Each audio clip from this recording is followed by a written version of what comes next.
Hey guys, this is Brett Young, Taylor Young, and Rod Erb, and you're tuned in to the Be Extraordinary podcast with Urban Young. Real conversations about business, leadership, and personal development. Good morning, good afternoon, extraordinaires. Welcome back to another episode of the Be Extraordinary podcast. We have a packed room today. We have got Mr. Taylor Young, Rod Erb, and a special guest in the building. And you know it's a special guest when you have the team coming from the other room into this studio to make sure that they get a chance to say hi before we hit record. Mr. David Carothers, thank you for being on the show. Welcome, sir. Thanks, man. The whole time I'm driving over here, I realize what exit Rod has to get off of to go home. And I'm trying to figure out how he made it here today. I feel honored that he actually drove that far to get over here. We feel honored every day. You know, it is a drive for him. Labor of love. I was looking for a helicopter on the roof, man. I figured you got some secret I don't know about. No, definitely not. That'll be in the second reno. You know what I mean? We have to get permits for that. It kind of makes things a little more difficult. Yeah. So, man, well, I'm super stoked today because I think we've pushed this back a couple times just to scheduling. I know you're a busy man. I think you just got off of a four location hike in 4 days all over the country. I know that has been a labor of love over the last maybe 24 months for you. It seems like you pop up in every city consistently every 2 or 3 days, and I know you. A lot of people want to talk to you, and you have a lot to share, and you have been sharing that. So I'm excited to kind of peel back that and talk to you about this next stage and kind of what some of the things we've talked offline about, which is really cool. But if I could, I wanted to go through your bio real quick because I want the listener to have some context on who they get to talk to today or who they get to listen to today, because we're going to get into a lot. And David is one of those guys that is just very worldly, and he has a lot of experience in the insurance space. But what I love about David so much, and I know that what Rod, Taylor, and I talk about a lot, is just the creative mind on David is one that is inspiring. And it just seems like he's got a lot of different things going on, all centric around this really high-level skill that he has. But more importantly than that, his heart. He's just always giving. I don't know if there's another person in our business that puts out more content than you, David.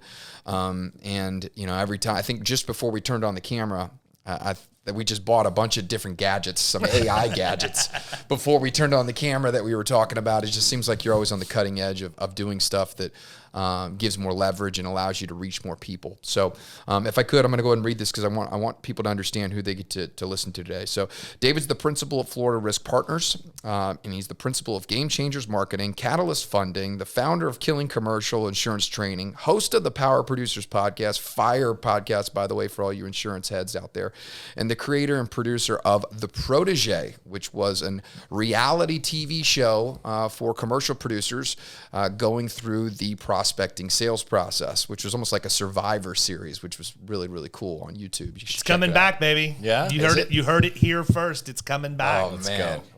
We took took about a year and a half off, and as you said, I was traveling a lot, so now I got to find something to do with all the free time I freed up by not traveling. So why not fill it up with doing season 3? It's amazing. Such a cool, creative place to learn how to do it at a high level, and it's extremely entertaining and engaging. So David's also an international bestseller of The Extra 2 Minutes, an incredible book about how to take 2 minutes and turn it into something that is something that gives you 5 minutes, 10 minutes, and 15 minutes, 20 minutes. And he's also the author of The Dirty 130, which is a pretty cool title, to change the trajectory of your career in 130 days, which is more of like a workbook, which is pretty cool, unique.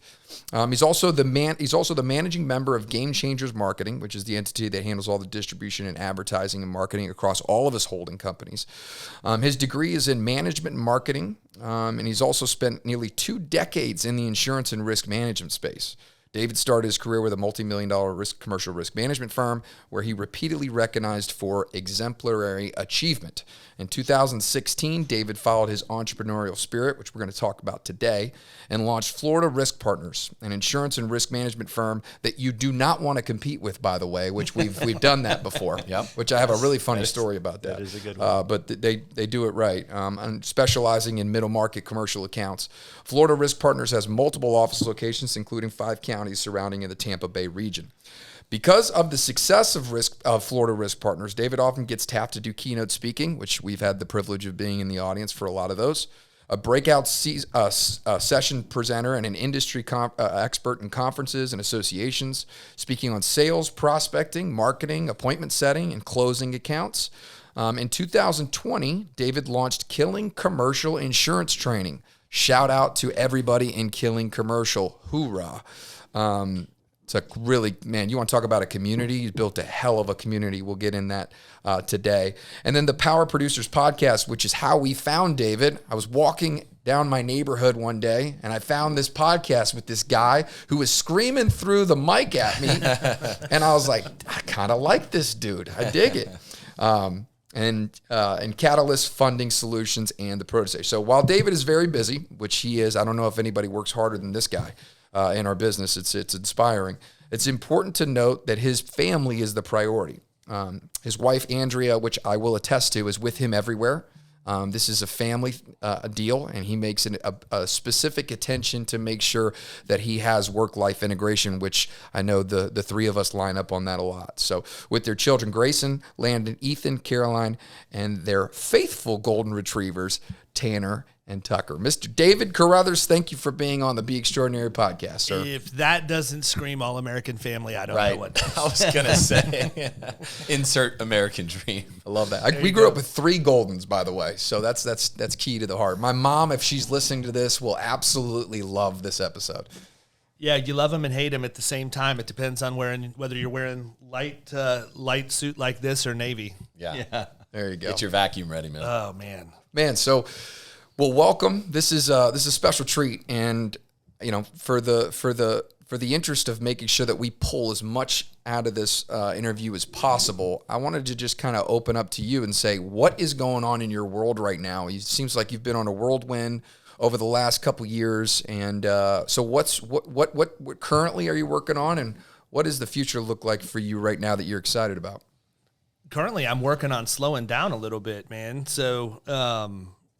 The last couple of years has been a lot of travel. When you author a book and it gets a somewhat warm reception, that creates demand for you to show up in person. And as much of an extrovert as I am at the point of sale or whatever else, I'm not that guy. Like, I'm not the guy that's going to be just artificially shaking hands with a quick smile and kissing babies and stuff. I'm not a politician. So if you do get a handshake and a smile, I genuinely mean it. But I learned a lot about myself just over the last couple of years and what it takes to go out and push that. And not just in terms of what it does from a physical standpoint, obviously you can get drained traveling and whatever else, but just the mental piece of it and understanding how to present yourself the right way, how to not let things get to your head, how to show that you're actually who you appear to be. I think that right now with technology, it's so much different than what it was even when I first came in the insurance industry, but let alone when I went into college. It's like I explained to my oldest son, Grayson, I have a leg up on him because so much technology existed that he uses every day when he was born. I got to watch all of that get developed. So I think one of the things that has helped me is just seeing over the years how different technologies come into work, come into our personal lives, how they integrate, how you can use them, and how you can make your life a little bit easier using them. But at the same time, it also puts you out there, right? So you have a podcast. We're obviously on your podcast right now. But with my podcast, with YouTube, with whatever else, you really don't control who's consuming that information. You're just putting it out there. And my theory is that if you consistently put content out, your audience is always going to find you at some point. Doesn't matter. It doesn't even matter what the content is. If you're consistent about doing it, the people you're trying to find will always end up finding you somehow based on how the internet works. And so just marrying who I am in real life versus who I am when somebody hears me yelling at the microphone through them on the podcast is an interesting thing, because people are like, you're literally the same dude. And I'm like, I'm not that smart. I can't be multiple people. I'm not a good actor. Like, what you see with me is 100% what you get. And if you love it, great. If you don't, I'm okay with that too. Now, I'm not everybody's flavor, but at the end of the day, it was just really cool for me to see how many people you actually reach that you don't realize you're reaching, and then how genuinely appreciative they are of you sharing things with them, right? And that's just such a weird thing to think about. Like, I'll never forget, like, the first time after I wrote Extra 2 Minutes and somebody said, hey, would you sign this book for me? I'm like, sign your book? I don't even know that I've signed my name other than with a rubber stamp in like the last decade, but yeah, okay.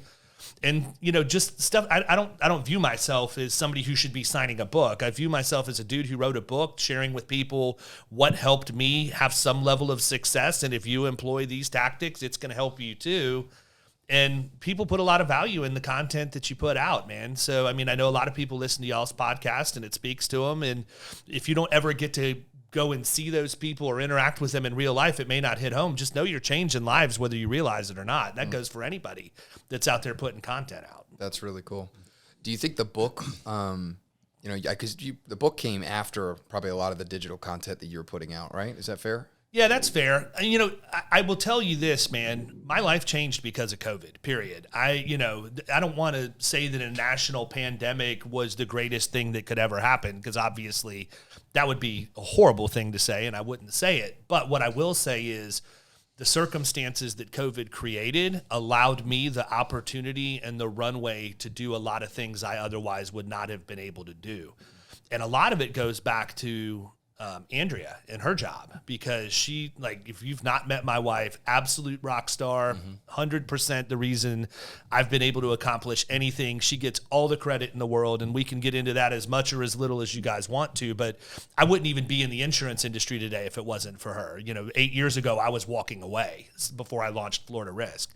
And so I had always told her once we started down the road of Florida Risk, I said, if you could just stay off the road, if you just didn't have to travel for work, I could do everything I need to do, and I can make a multiple for the house of what you're making right now. And don't get me wrong, she's a good earner. She's the national sales director for U.S. and Canada for the company that she works with. She's got a slew of people who report to her, and they're a $60-80 million a year company. So she's not a slacker by any stretch, man. I definitely married up. But it required her to be on the road so much that I was basically stay-at-home dad, launching a scratch agency, doing what I could do so that she could do what she needed to do, because at that time, she was the breadwinner. You want to talk about a hit to the male ego, go from being a top producer at a firm to having no income and relying on your wife to be the one to support you. Like, that was a major mental wrestling match for me personally, because I had to come to grips with the fact I wasn't the one, and it was a me issue. It wasn't anything else. She was 100% on board. But when COVID came in, she was grounded. Her industry is, she works with an augmentative communication company that helps people who have the cognitive ability to speak but are nonverbal have a voice. So, like, Stephen Hawking had a computer mounted to his wheelchair that allowed him to speak to people even though he couldn't speak. Her company manufactures a similar device, not the same company, but I can't take her anywhere, man. We go somewhere socially and people say, hey, what do you do? I'm in insurance and risk management. They're like, what do you do? I give people a voice. I'm out. What else can I get you something when I run to the bar? I mean, there's nothing else for me to talk about here. But when she grounded, it opened up the door for me not to be. I had the freedom. I had the freedom of time, which is something I didn't have. We have 4 kids, man. And at that time, Grayson was still in high school. So when I ran Child Taxi, I was 4 kids, 4 completely different schools every single day. Ouch. Drop off, pick up. And I'm trying to build a scratch agency, which at that time was in the dining room of the house. And so it was constant grind every single day, every little bit. And I did all the things that I tell everybody not to do. And it's because I did them and I know it's not good. Wrote every single account that I could write. I was writing for cash flow, not for profit, right? And so as long as I have enough to make the bills this month, I can write a little bit more next month, and then at some point the snowball will catch up, right? And so if she wouldn't have done that, I wouldn't have written Extra 2 Minutes. I wouldn't have Killing Commercial. I wouldn't have Power Producers, and I certainly wouldn't have been traveling the last couple of months. So it's interesting because when I go places, one of the things people always say to me is like, dude, where'd you come from? It's like, you came out of nowhere. And I'm like, I kind of did, but I kind of didn't. I've been in the industry for a long time. I just haven't been able to do the things that I do now because I was kind of constricted in what I was able to do. And so, you know, I always believe in any adversity, there's great opportunity. You just have to look for it. And COVID was certainly adversity. We just found the opportunity and ran with it. And so it ended up working out fairly well for us. That's amazing. Yeah, I had the same perception after meeting you a couple years back. It's like, it seemed like the come up was relatively quick to where you're like, I can't look on social without seeing David, right? Or I can't go to a conference without somebody mentioning David. Yeah. So that had to be a little bit changing for you to go from somebody that maybe most people didn't know, and then all of a sudden you're the guy that maybe is out front on a lot of things and building essentially what is now your brand. Yeah, it has been. And I think it makes it really easy to see how people who don't have mental maturity or are a little bit behind there can let that go to their head and turn them into something that they probably don't want to be. And I consciously fought that. Like I think it's a human thing to think, yeah, I'm the man. I did that. I wrote that book. I helped that lady write that account or whatever else. When the reality is you have to channel it and say, wow, that person made me look really good. You know, oh, I love that. They went out and did exactly what I taught them to do. And how humbling is it to know that it doesn't just work for me? And I think, again, I don't want to get like everything happens for a reason philosophy here, but I think it's interesting when you watch the different patches in your life and how things that might not necessarily seem related are actually working to weave together the fabric of what's to come. And so a lot of what happened with a lot of the training, a lot of the content I put out, now I can look back and say, this was preparing me for my oldest son to come into the agency, right? Because a lot of what I teach, a lot of what I do, but most importantly, the patience that I've gotten over the years is something that I definitely needed to work on in my younger self, but I'm perfectly prepared to have Grayson and now Landon coming in right behind him in the agency. And it's interesting because it's something I think every dad wants your son to do something to follow in your footsteps. Mine was I wanted Grayson to play baseball and I wanted him to go further than what I was able to go. And it just never happened. And I had to be okay with that. And I wasn't okay with that for a little while until I realized I was just being selfish. You know, there comes a point when you're a parent, and especially as your kids get older, where you come to the realization you just want them to be really good at what they do and be really happy for them, that they're happy doing what they're doing and they're successful. And so that's helped me grow a lot as well. But all of that stuff that we were doing was preparing it, because when Grayson came, I never asked him to come to the agency. There's not one time that I ever solicit him to come work with us. And he came to me and he said, Dad, he goes, I really think when I get out of high school, I'd like to come work at the agency with you. And I said, why? And he said, well, he goes, you're always around with us. If we want to go on a weekend trip, we go, we stay at nice hotels. You take us on cruises at the holidays. You do this. He said, if I ever needed a little league coach, you would drop what you were doing and you would volunteer to do it so that we could have the other team that wouldn't exist if there wasn't. And you want to talk about, that's a really tough thing for me to dial back, because I played at a high level long enough that I'm probably not the best influence on a 10 or 12-year-old kid. I'm rough with that stuff. And so again, it taught me things, but I listened to him as he went on, and he basically was describing exactly what I would want somebody to describe when they came to work in the agency. And I said, listen, I'll let you do it. It's going to have to be a certain way. And I said, but I'm going to tell you up front, if you would have told me the reason you wanted to come was because of money, I would have told you no. And I said, you never once said it. I said, money can get you the things, but what you showed me is that by me having my priorities right, you understood that. And that's going to carry on to your family when you have it. And I said, so I definitely want to be the one to set you up for that stuff. So I told him, I said, look, man, you got to come in and you got to be a video editor for a year, period. You got to be a video editor before. Well, actually, the first thing I made him do was go work at Publix for 2 years. And I said, you have to go in and deal with the public, learn customer service, learn basic business. If you can get into a perishable department, you're going to understand, where margin comes from and how you make profit in a business. And I said, I learned in the grocery industry, it's 100% translatable. I would highly recommend you go there and see what happens. Wow, so that's cool. He went and worked at Publix for 2 years. And then from 16 to 18, and then when he graduated, he came in and I said, I want you to be a video editor. Anything that I put in video, I want you to edit it, chop it up, podcast, all of that. He's like, okay. And I said, there's a rule. You're doing it for a year. I don't want you coming back to me every couple of weeks saying, hey, I got this figured out. And so he made it about 2.5 months. And he came back to me and he's like, hey, Dad, I said, I told you needed to do it for a year. And he said, but Dad, I said, we're not going to talk about this. These were the rules. I said, you've got to understand, Dad and an agency principal, even though I'm the same person, it's not the same role. And you have to follow my direction here. Is what I want you to do. And he said, okay, fine. And so he never talked about it again.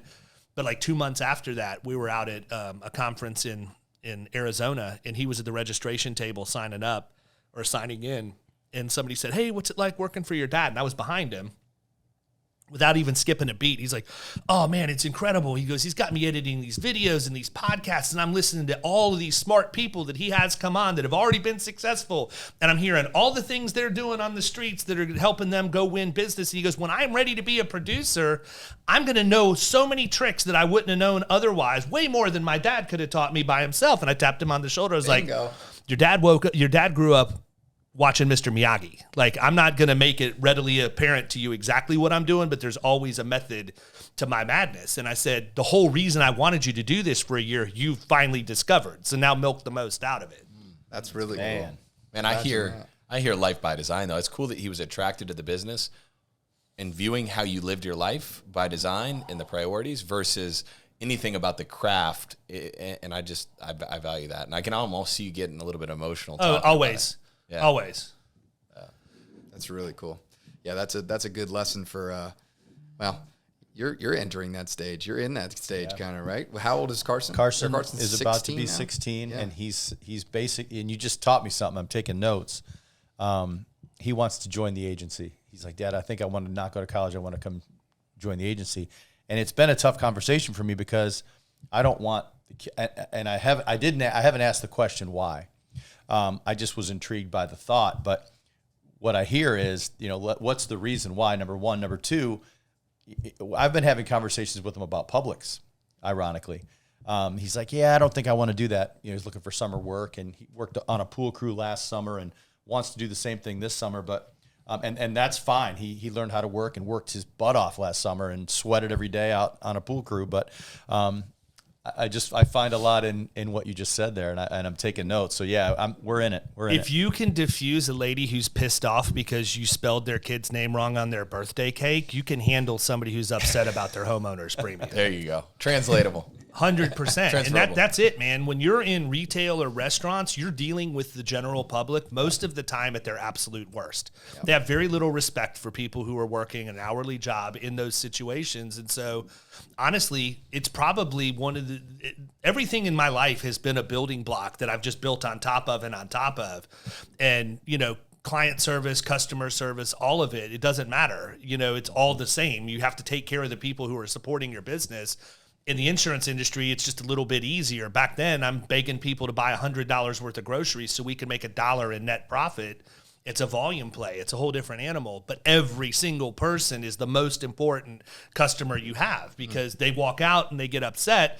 In my days, there wasn't an internet really. There wasn't Yelp or Google reviews or any of that, but they would go to the Little League field and tell 20 people about what a horrible experience they had in my store. And so it's just a lesson in learn how to work on a team with structure. Because let's face it, Publix much more structured than Florida Risk Partners. Like, as much as I want to argue that, I can't. They've got training programs, they've got retirement plans, they've got all of the things that you want to have in a job. But that structure is really, really important for him to be part of. Because if I brought him in to a very entrepreneurial environment from the beginning, I'm setting him up to fail. I needed him to get structure somewhere else. Mm-hmm. We have structure. Don't get me wrong. It's not a free-for-all, but it's not a Fortune 500 company by any stretch. Right. Yeah. God, that's such a good, that's so wise. That's so wise to think about that because without the structure, it's just like you get a false sense of the world, right? It's like you don't even appreciate the autonomy and the flexibility because that's all you know. Well, he would blindly follow, like he would probably blindly come into the agency and I would be the one freaking out because it's like, now it's not just me, it's all my team, it's him, and not that I don't care about my team. I absolutely do and love my team, but when it's your own flesh and blood, it hits different. Yeah. So I want to jump around a little bit, but bring me back to, you mentioned it, the 2016, 0, not making money, successful to not successful, start a scratch agency. Why did you do it, and what were those early days like? So this is where we get into a conversation to where not everybody's motivated by the positive. I didn't have a choice. So there's a gap in my insurance career that I don't really talk about. And it was the 8 years prior to Florida Risk. I was at a very successful, now multi-billion-dollar firm on NASDAQ. Billion. Billion with a B. I was their top producer. I was the first producer that they hired. And without getting into a bunch of gory details, me and 2 partners, one of which was my dad, decided it was time for us to leave, and we launched another agency. And it was a bad time, man. I mean, this would be advice that I give to anybody younger that's out there that's running hard. And it goes back to what I said about going on the road and staying within yourself and knowing and remaining humble. But, you know, when we launched that firm, we weren't asking carriers for contracts. Every carrier was flying the brass in from New York City to come down and beg us to take a contract. And I was 31 at the time. And so it was always, oh, David will go to dinner with you. David will go to dinner with you. And so every single night, Monday through Thursday, at a bare minimum, I'd leave and get to the office at 7:30 in the morning. And then at night, it might be 1 o'clock in the morning before I got home. Everybody wants to go to Burn's Steakhouse in Tampa. Well, that's a 5-hour experience if you go have dinner there and do it the right way. And so it cost me my first marriage. Like I very, very rarely talk about that. Now that we're at a point now where there's no animosity there, but Grayson and Landon are from my first marriage, and the insurance industry cost me that because I wasn't disciplined enough to say no, and I didn't have my priorities right. I liked being stroked. I liked looking important. I liked making the money. And so I got to a point where I realized relatively quickly that I was only getting 25 cents on the dollar at renewal, and I felt like I could go do that on my own and make $1 on the dollar at renewal. And so we left. We started an agency, but I was in the middle of my divorce from my first wife when that happened. And so we had a deal where I got equity on a handshake, and I got it from my dad, who's the number one person that I would trust more than anybody else in the world.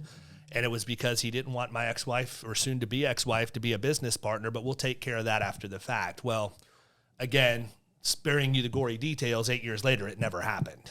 And so here I am.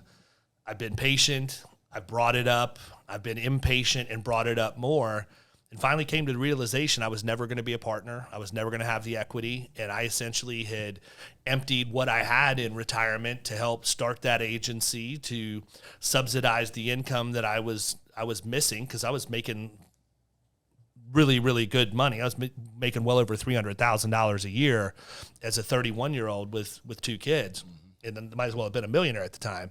Left, started working for $40,000 a year with an equity promise that never happened. And so the kicker for me, you're going to get a whole lot of the weaving in the fabric on this story, man. I don't know that you know how deep you just went, but I'm sure glad I asked the question. We were in Key West on a cruise. My mom and dad were on the cruise with us, and I got a notification from the 401k provider that I no longer had a balance. And I like freak out, and I start looking around, and I call people, and I finally get somebody from Lincoln Financial on the phone, and they said, "No, sir, we've sent you a refund check because you're a direct bloodline descendant of a owner of the corporation. For 401k testing rules, you can't participate at the level you were. So now I have no equity. I have no ability to participate in 401k. And look, I want to be very clear with everybody hearing this. I'm guilty in this too, because the more that I was told, no, this isn't going to happen, or putting it off, the more my entrepreneurial spirit was going in other directions. And that's a whole different conversation, but it's what led me to understand content creation and digital marketing and all of those other things. It was completely unrelated to the insurance industry, yet 100% transferable. And so anyhow, we're standing outside the Keno Sandal factory, and I just remember looking at this, and I'm like, I'm done. like, I'm done. I'm not doing this anymore. This is ridiculous. I've taken a haircut now for almost a decade. It's not going to happen. And so I was leaving, man. I was leaving the insurance industry altogether. I had offers from Amazon, Disney, and Publix to go work in marketing with them. Would have made decent money, but would have, basically had a 9 to 5 Monday through Friday. And so we were sitting back in those days, the dining room of our house. Annie's company's based out of Ohio. Her desk is to the left. Mine is here to the right. And I remember looking at her and she goes, "What are you going to do?" I'm like, "Well, I'm looking at," I said, "I really don't know. All 3 of these offers, they seem really, really good and right up my alley and probably would relieve a lot of stress."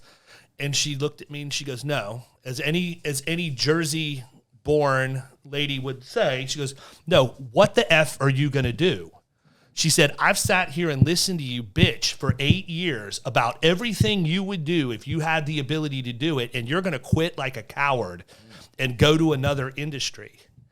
And I said, "I don't think you understand the pressure that it puts on me to start something from scratch and put you and the kids at exposure." And she said, "I make plenty of money. I got this. Go do what you want to do."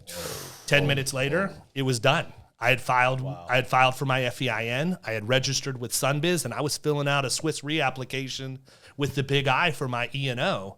And so I tell you that story, and specifically the fact that the irony of Key West, because at 42 years old, there is a picture of me the day before I start my agency at mile marker 0 at 42.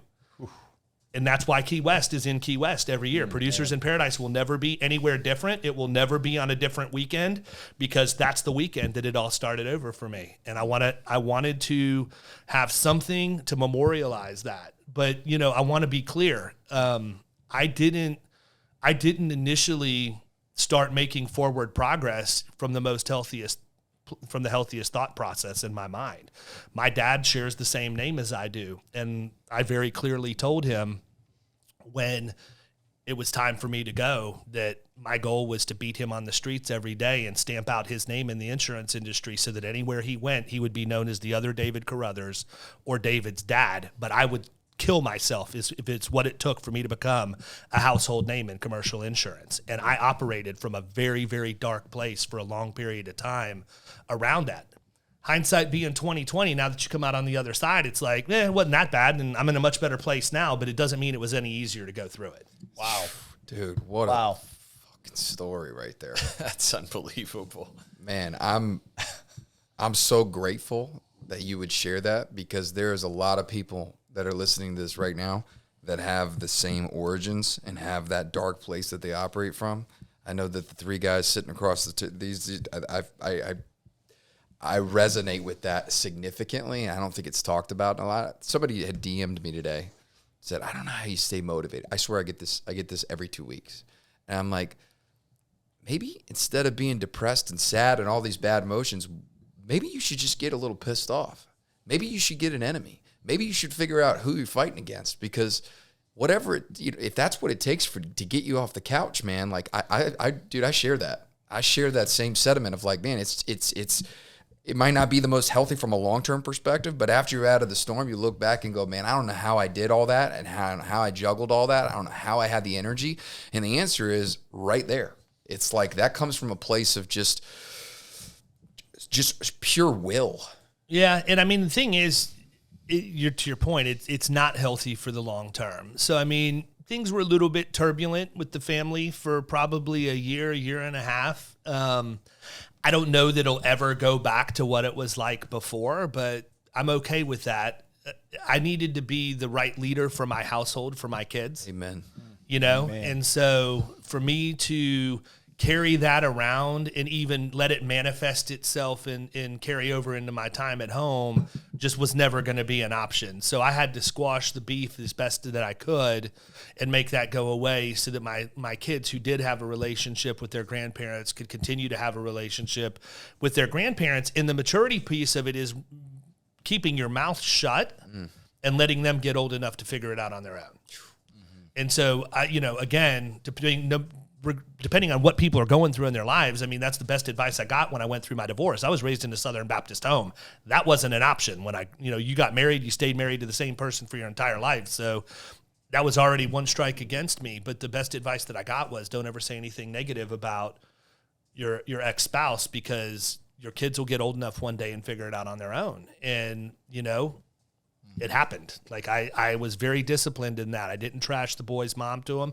And honestly, it was just, look, I boil it all down to this. I told you, I grew up in a conservative home. I married who I thought would make my family happy the first time. The second time I married my best friend, and it's a complete difference in the world, right? So I'm with the right person. Like everything else in life, I had to screw it up once before I got it right, but I won't screw it up again. I can promise you that. But just by not saying things, even the little jabs here and there, Grayson's 21. He's going to be 22 this year. He gets it. Landon is 18. He gets it. And I've never said a word. And even to this day, when they say, "Oh, I can't believe my mom did this, that, or that," I just let them vent. I don't offer up any comment. And so when you're running through negative things like that, I think it's really, really important that you know who your audience is. And if it's your family, you have to bottle some of that up and you have to channel it into production, which is what I did. Yeah. You know, I carried around a lot. You know, my health suffered. I put on a ton of weight that I'm, you know, at this point, it's way harder to take off. But I mean, I probably gained almost 100 pounds. You know, wow. I'm just from stress eating. I don't go out and get smashed or anything else. I eat bad food and lots of it. And I'm about halfway. Since January 1, I'm down 50. I'm going to lose another 50, you know, to hit that number again. But it's not fair to my wife, man. You know, when we got together, I was in the best shape of my life. I was 235 pounds. I just run 3 marathons. I could bench press 400 pounds. And this is what she gets today. And it's not fair to her, you know, and I recognize that. I carry that around with me. But she would never say anything to me about that. I just know that I'm disappointed in myself for not giving her the best version of me possible. I owe that to her because she gave up everything when it was time for me to start. Is it fair to say that because you were so singularly focused on this thing and you had so much energy channeled towards this thing and it was just like blinders? 100%. Yeah. And I just don't know how you do it any different until you're out of the storm, man. You know, well, I'll tell you, I spoke at Insurance Soup Live in Arlington last week, and the whole topic was train for the marathon, not the sprint. And I told the story about when I ran the 30th anniversary Marine Corps Marathon in DC, like probably 15 years ago at this point. And I did it all right, man. I went, I got a trainer, I got put on a nutrition plan. I was lifting so that I wasn't losing lean muscle mass. I bought the video that showed you the course that you were going to run. I read every article, all of it. I was 100% dialed in on that, right? And so one thing they always told you about in everything I read was that when you got to like the mile 22, 23 mark, that's when you hit the wall for that particular marathon, because it was this long stretch over a bridge. There was nothing there. They said, this is where the majority of the people fall out.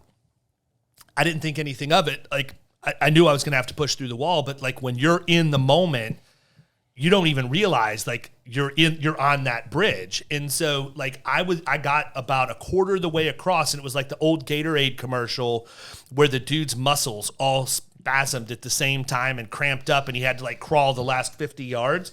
And I'm literally standing there with my hands gripping my thighs, putting one foot in front of the other, saying, suck it up. You trained so that you could complete the race, not so that you could quit partway through. And like, whatever happened, I mentally lubed up my muscles and my joints, and I started going, and I started walking, and then I started jogging, and then I started more than jogging. And we get to the end of the race, and I actually ran this marathon with my dad at the time. And we were in front of Iwo Jima wearing our medals, and he said, did you see everybody else falling out on the bridge? And I said, what are you talking about? He said, we were running through the bridge. He said, people were just keeling over left and right. And I said, wow. Blurrily, I thought maybe they were like tying their shoes or stretching or something. I didn't realize they were like actually passing out. And he said, yeah, he goes, I can't believe you didn't see it. I said, I was so focused on getting to the finish line that anything else didn't matter. I didn't even see it. And so I tell you that story because my insurance journey with Florida Risk is exactly the same. I know what I need to do. I just needed to do it, and nothing other than what was going to get me to where I needed to be as quickly as possible. And whatever the distractions were, didn't exist to me. And it's interesting because I have adult diagnosed ADHD. I talk about it all the time. I actually did a solo episode of my podcast called My Greatest Affliction is My Greatest Superpower, because I've learned how to manage it now. But one of the traits of people who have ADHD is that if you get focused on one thing and you can get focused on that one thing, you ain't coming off that bone. Like, you're not going to let it go. Is it harder to get focused on that one thing though? Yeah, it is. There's got to be some kind of emotion or something that's driving you. Anchors it. To anchor it. Yeah. Otherwise, like, if I'm just doing regular work stuff, Right. I operate like a typewriter. I'll do things for like 10 or 15 minutes, and I've got a whole cockpit in my office, and I'll work left to right, and then I'll start back over and work left to right, and I'll get done at the end of the day. Everything will be done. It'll be right. But I can't work on, like, if you told me prepare this submission for the next 2 hours, it would be the worst submission you've ever seen in your life. It would be terrible. So, but if I do it in little bites, I can do that. I usually tell people, I warn them when I get up to speak.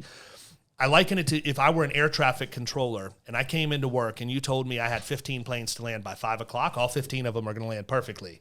But if I got there at 8 and you told me I had one plane to land on 5, pray to God you and your family aren't on that plane. It's just not going to happen. I can't concentrate. So it's important to know who's in the air traffic control room. Well, I think it's important. I think it's important to know who you are, and if you have something that could be viewed as an affliction, there's always a way that you can turn it around to work in your benefit, whatever that is. And if you can figure out how to solve that riddle, it's no longer a punchline. It's an actual power, right? I'm so glad you said this. We were talking about this the other day.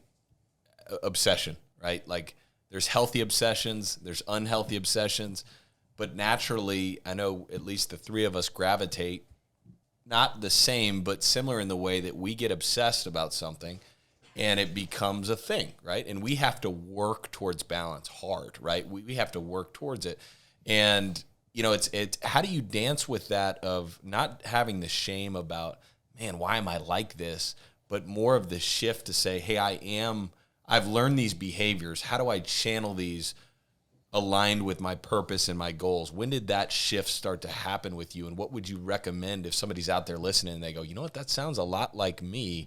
How can I use my affliction or my superpower, depending on how I kind of frame this thing? Yeah, I think number one is you have to go get diagnosed and know what's really going on. Like, so for me, it wasn't like, it was almost like somebody flipped a switch, to be honest with you. There was no gradual transformation. What really happened is, once I found out what was going on and all the symptoms, all of the crap that I got in trouble for when I was a kid made sense. Like, when I would literally tell my mom, why did you say that? Well, I don't know. Because literally I can't control it unless I'm consciously focused on it. I can't control what's coming out of my mouth on a split second. Like, thank God I'm older and more polished now, because if you guys would have talked to me 20, 30 years ago, there's no telling what I would have said. And every once in a while it manifests itself again, right? So I was on a flight a couple months back, big dude next to me, and he had a seatbelt extender. And so the flight lands, and look, I'm a big dude too, so I felt like we had kindred spirits. I could say whatever I wanted to this guy. Maybe is what I was thinking. But anyhow, flight lands, pulls into the gate. He pulls this thing out, and he undoes it, and he puts it in this little pouch and puts it in his backpack. I'm like, oh, that's pretty cool. You travel with that thing? And he's like, yeah. He goes, $15 on Amazon. I said, hell of a lot cheaper than a gym membership, huh? So the best thing that I can liken it to is, if you remember Liar Liar, when Jim Carrey when he went into the boardroom and he's just rapid fire. Like, there are times when I'm sitting in a meeting, you're a loser. Yeah, where I'm scared to death. The next thing that's going to come out of my mouth is the exact wrong thing. The pen is blue. Yeah, the pen is blue. Oh man, that is funny, David. So going back to that moment and to Taylor's question. Get diagnosed. So you were obviously seeing symptoms. I mean, how did you know to go get diagnosed? I mean, my wife. I was about to say. I was driving. Yeah, I was driving her nuts. Okay. And she's like, I think you need to go to the doctor. Like, okay, dude. And yeah, go see if you have ADHD, ADD, whatever else. And the thing is, like, when you start reading and learning more and more about it, like, that's why I can get 36 hours worth of work out of a 24-hour day. because I can see all the things that I need to get done, and I can make it make sense in my head. Whereas a lot of people, if they're only focused on the one thing, they're not going to get nearly as much done. So I've learned how to cope with it from a standpoint of leveraging it. Yeah, using it to my advantage, but then also realizing I got to get as much out of every single minute. It's just like the conversation we had about the gadget that you bought. I have to be able to capture everything that I do all day, every day. If I'm going to put content out, I can't necessarily budget an hour of my time every day to create content. But there's so many opportunities for me to create content from things I'm already doing. Every Zoom meeting I do is always recorded. It doesn't matter if I'm meeting with a prospect, I'm meeting with a client, or I'm doing a coaching call. They're all recorded. And from that, I can take it, have it transcribed, create a blog post around a topic. I can take that coaching call or that prospect meeting and post it in Killing Commercials so that people can see this dude really does say the stuff he says he does. This is an actual meeting, and then circle back and tell them, got the deal, didn't get the deal. Here are the things I think I did well. Here are the things I didn't think I did well. Give me feedback. And honestly, just being open and soliciting other people's opinion. It's taking even the episodes of the podcast record and using AI software to chop it up into 30, 45 minute or 45-second reels and shorts and all of that to push back to the website. I really don't think there's a single minute out of every day that I misuse at this point, because I'm constantly getting something that I can repurpose out of every second that I live. So that was my follow-up question, if I could, was just like, damn, it's so good. Because you just see that with what you're doing. I mean, he's not kidding. Like this little device on the phone, we just bought 2 of them because we were just kicking it, because it's it's like a time hack. It's unbelievable. But I was going to ask you which is a follow-up question to this, is like, you're doing all of these things, right? You have a lot of different buckets, right? If you were going to narrow it down to maybe 1 or 2 things of how you're able to, I don't even want to say the word manage because it's not a good word, execute at a high level on multiple different facets of what you're doing, right? It's hard enough for some people just to do one thing well like that. And so to be able to split your time and do that at a high level, what is some of those things that are maybe rank at the top of the list for you to be able to do that? I think the main thing is you have to understand you don't have to be intricately involved in every step of every process. So if you're gonna execute, you have to empower other people to handle the execution for you. My value to my organization isn't closing business. It's teaching other people to close business and then empowering them to do that. And I think a lot of people, specific to the insurance industry, get that wrong. The agency principal always has a chip on their shoulder, and it's caused a significant issue. And it would be a word that I would caution people, to pay attention to. You got a lot of guys that are in their 60s, early 70s that are wanting to exit, and it was their show the whole time. They didn't develop other people. They didn't have an opportunity for them to move into leadership. And now they're trying to figure out, here's this thing I've devoted my entire life to, and now I have to sell it to a third party for less than what it's worth because I allowed my own greed and my own lack of humility to make me so vital to this organization succeeding that I don't have an exit at this point. And I'm never going to be that person. And so I think that with the ADHD piece, with the fact that I do feel like I'm probably an above average creative, if I were going to pat myself on the back, my mind is constantly going, I'm constantly evolving, thinking about the next thing, 2 steps down the road. And so because of that, if I can just come up with the concept and get buy-in from my team, whichever team that is, whether it be the FRP team, my team of VAs, any of the stuff that I have my hands in, and then find out who sees that same vision as me and then empower them to be the one to see it through, then I'm going to win. I'm going to win every time. But if I tried to control everything, which is what I would have done earlier in my life, it would be an absolute disaster. Love that. Yeah, because my question is, you have this ridiculous pace about you, right? Every time I'm around you, I you talk about just success and rhythm you're engaging, you're the timing and the way you speak when I watch you on stage, and then the rhythm in which the velocity you put content out, right? But that's cool because it's kind of this balance between, hey, I have these priorities to be a good dad and be a good husband, And I know you're coming back off the road and you've made it a priority to kind of stay home a little bit more, regardless of whether your wife has been traveling with you or not. Clearly, you've made that a priority. But you also have this ridiculous velocity of stuff that you're putting out into the world. So that kind of balance makes sense to where, hey, I just record it. Like if I'm going to do a Zoom and a coaching call, I'm going to use it as content. 100% systematized. I'm not going to do coaching call and then go do content. Yeah. Right. So, which is really cool. So like, for example, we record the podcast.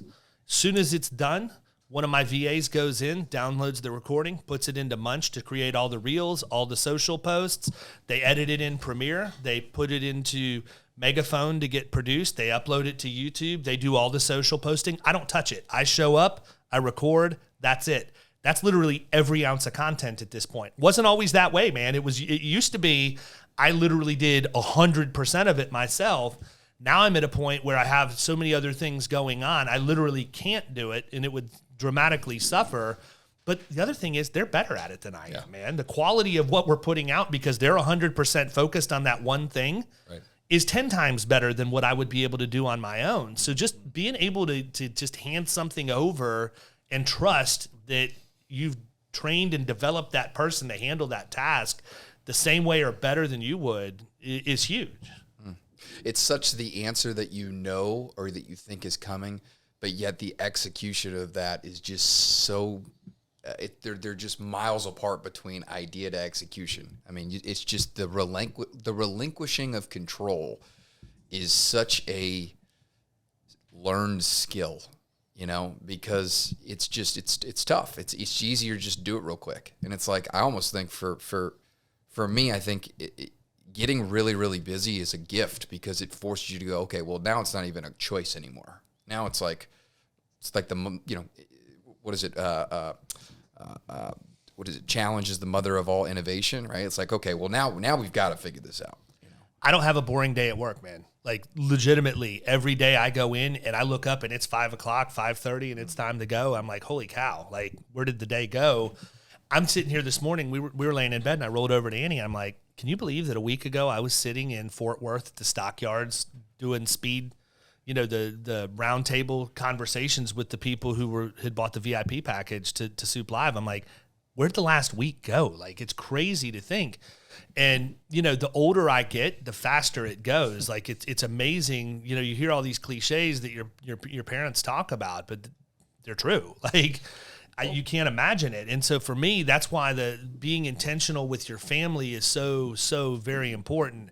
And, you know, Caroline's my little girl. She's going to get spoiled from the second she was born until the second I have a breath left in my body. Like, she's different. With the boys, it's always, it seems like they're easier for me, but that also makes it a slipperier slope because it's easier to not be as intentionally invested in them. And I think it's really important. I read a book one time called Raising a Modern Day Knight, and it was about how you should raise a son to be chivalrous and a man in today's world. And it was all about having other men that think the way that you want to think, be there as a support structure for your sons as you're growing up, and celebrating the milestones along the way. Ethan turned 13 this morning, or today, so nice. We're celebrating him being a teenager, but then that next step when they're 18 and they're going into manhood. And, you know, I think that so many times we could get lost in providing,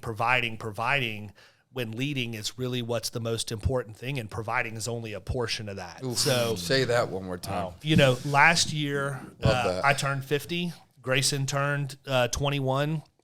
And because of COVID, when he turned 18, we couldn't do that Hallmark trip, right? But to me, that was always something that I wanted to make sure happened. I wanted my sons to be able to go on a bucket list trip. And Caroline will get hers too. It's just going to be probably shopping in Paris or something like that. But, you know, with the boys, I wanted them to be able to pick whatever they wanted to do.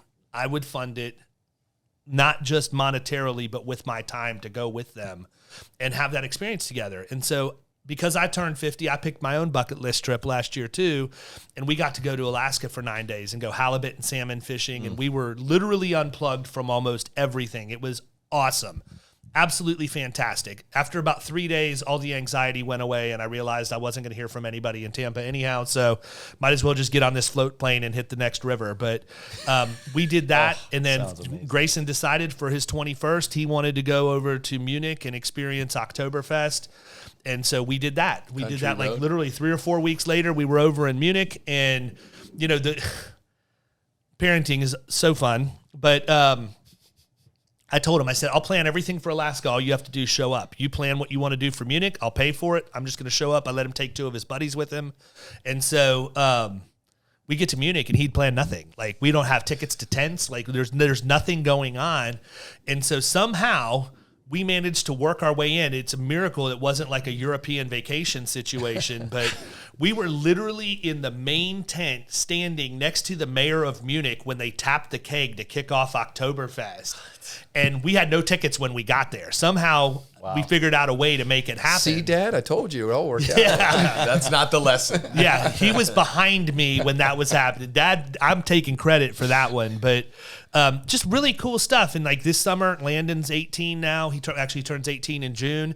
And so in July, we're going to go bill fishing off the coast of Panama for like 5 or 6 days down there. And, you know, people see that stuff, and I don't think they really understand the actual intent behind it. It's one thing to put picture out of catching a massive tuna or a sailfish or something like that. Yeah, that's the fun part. But the reality is that child of mine who, by all practical purposes, has spent 90% of the amount of time they're going to spend with you by the time they hit 18 years old. Once they hit 18, they're out. You're not going to see them nearly as much. They get me for an entire week, and I get them for an entire week. And it's really a validation of all of the work you've done for those 18 years, and maybe just a couple more little pep talks to get him ready to go do the next thing. But his next thing is he's going to be a video editor at Florida Risk now and follow the path that Grayson had. And he's already been doing that on early release from school for the last year already. So, but he's going to come on board. It's like that caption when they show a father and a son fishing. It's like he thinks we're fishing. Right. Exactly. What would you say to, I mean, because I think a lot of what Brett was talking about, you make it through the storm, you're on the other side, all this fun stuff, this good juice, family, you're making the money, you know, the wife, all that. But back then, right, you don't know if it's going to all work out. But now that you're on the other side, I'm just curious what David today at 50 would tell David at 40 or 42. Don't change a thing. Yeah. Don't change a thing. The one thing I will tell you is I will bet on myself 10 out of 10 times. The only time that I almost didn't, I let a voice get in my head and talk me out of it and tell me I wasn't going to be able to do something or make me fearful of trying. And that's when Annie's basically just reached out and pimp slapped me and said, you know, no, you're not doing that. This is what you need to do. And it worked. You know, look, her advice worked out pretty well for her too.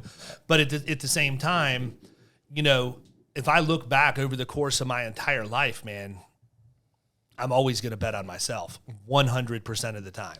Yeah, I hear it. It's funny, before you said that, I just, you know, before you just said that, I hear no regrets. None. I just hear no regrets. I hear take the trip. I hear start the business. Take the chance. Bet on yourself. I say it all the time, man. Die with memories, not with dreams.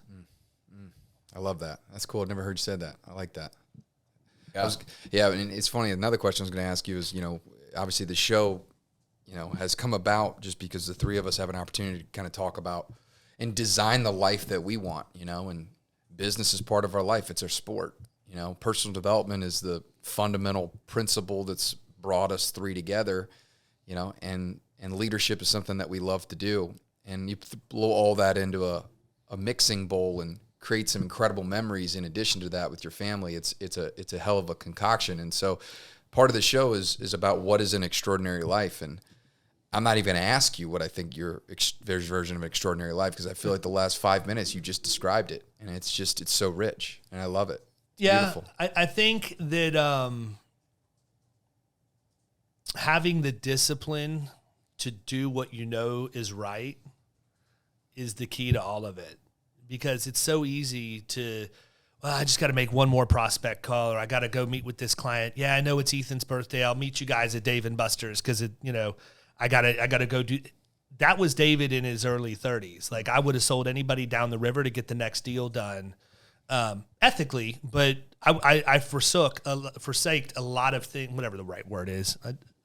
I ignored a lot of the things that I should have been paying attention to, and I'm very open about the fact it cost me my first marriage. I needed that to happen, though. If that wouldn't have happened, I probably wouldn't have evolved. I would probably either be divorced much later and miserable, or even worse, still married and miserable, when the reality is I screwed up, probably in an irrecoverable position. And there was nothing extramarital or anything like that involved. It was just philosophies were completely different at that time. And I remember even telling my ex-wife, when we were getting ready to launch the other agency, I said, I don't think you have it in you to be around for another round, because literally I had just gotten through starting that other agency from scratch. And then, when we launched the second one, I just didn't think she's going to have it in her. And I was right. She agreed with me.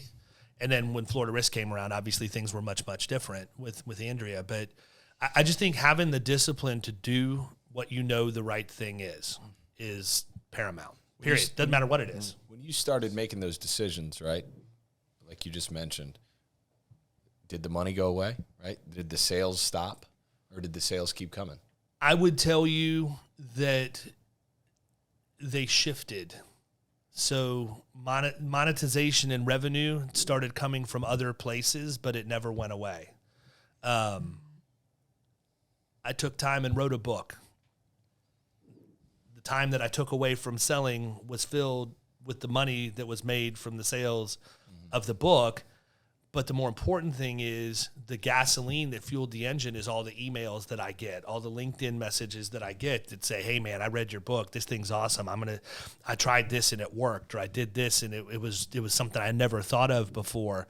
And so if I were to ask the question, I would say, did fulfillment go away? Because I think when you ask about money, it automatically, and I'm not saying this was your intent, but I think people might perceive that as you're fulfilled by the monetary gain, when the reality is that's not what motivates me at all. I like money, prefer to have a lot of it, but at the end of the day, that if I lost everything today and not to go all Lee Greenwood on you, but if I lost everything today and had to start over with my children and my wife, I'd be okay with that. That's a powerful place to be. Knowing full well how bad it sucked, originally, but that's the number one priority in my life. It always will be. And if I lost everything but that, I know I'm going to be okay. Amen. Sounds like an extraordinary life to me, David. So, man, I tell you what, this has been one of the most genuine, transparent interviews that we've done in a long time. And you got Taylor asking all the hard questions, man. He's good at it. You can imagine our round tables, with the team. He's like the question expert. So, yes. But I just, from the three of us and everybody listening to this, there's just no chance you didn't walk away with I'm walking away with massive nuggets. But more importantly than that, I'm just very grateful for people like you have the brass and the confidence and the humility to be able to share stuff that everybody's dealing with. Everybody's dealing with it. It's just most people don't want to talk about it, and those people don't have the platform to be able to do it. So thank you for being genuine to who you are, man. Thank you very much. I agree. My pleasure. Yeah. Well, man, if we could do a quick sign off. By the way, we got to get a signature on a book. So I already have it. Yeah. And we get to boogie down in Key West here very soon in Producers in Paradise. So shout out to this amazing event that David puts on down in what is it, mile marker zero. Mile marker zero, baby. You know what I love about it too? We're talking about it. All the wives are going. Yep. A couple of our team members, their wives, and so. But you've created that community. That's an expectation, man. Yeah. Like, I'll be honest with you, that is 100% intentional. And the reason why is all of the stuff we've just talked about, exactly. right? There's always going to be that person who's starting a scratch agency, or that producer who's new and maybe they're trying to figure out their way, and they're never going to be successful at work and home at the same time if they don't have other people show them that A, it's possible, and B, how to do it, and then C, giving them a support structure to make sure that it happens. Yeah. And so the very first year, I always said, because for a lot of people coming in, this is a major jump in their business. And I've always said, look, we highly, highly encourage the spouse or significant other to be there. Yeah. And the reason why is this community isn't just for you. If you're out on an island, if you feel like you're not getting what you need to get out of your career, and then you come home and your spouse is hammering you, making your day even worse, we need that support structure, because you have spouses that are exactly where you're at right now with yours. You have some that are halfway, and then you have some that are maybe at the top of the mountain or coming over the other side a little bit. Every single one of those people is important for you and your spouse in that journey. And that's been the really cool part for me, is just as much as I love everybody in the community, I love the spouses, man. I love the fact that they're supporting not just their loved one, but also others along the way, to the point that we'll be in bed and Annie will start cackling about something, and I'll look over and she's on a Killing Commercial wives thread. And I'm like, that's the cool part. Yeah. We can sell the insurance, we can make the money. That right there, you're not getting that anywhere else. That's the cool part. I'll give a quick plug. I was there last year with our commercial team and immediately felt that, number one. And number two, I remember texting these guys the whole time. I said, this is, not only is it a rich event, but exactly what you said about feeling the inclusion of family. And I remember you telling me privately, it's important for them to see what they're supporting. And we made adjustments, and when we made it a priority, making it a priority this year. So huge shout out to that intent. I felt it last year, and I'm happy that we're going to get a chance to experience it this year. It'll be a different experience for sure. It's amazing. Yeah. Well, man, David, appreciate you, man. Unbelievable. Love it. Incredible time. I mean, here's what I would encourage you guys as listeners is, what is an extraordinary life to you? And that's why we do this thing, man. Hear stories like this. So, David, thank you so much for being on the show, man. My pleasure.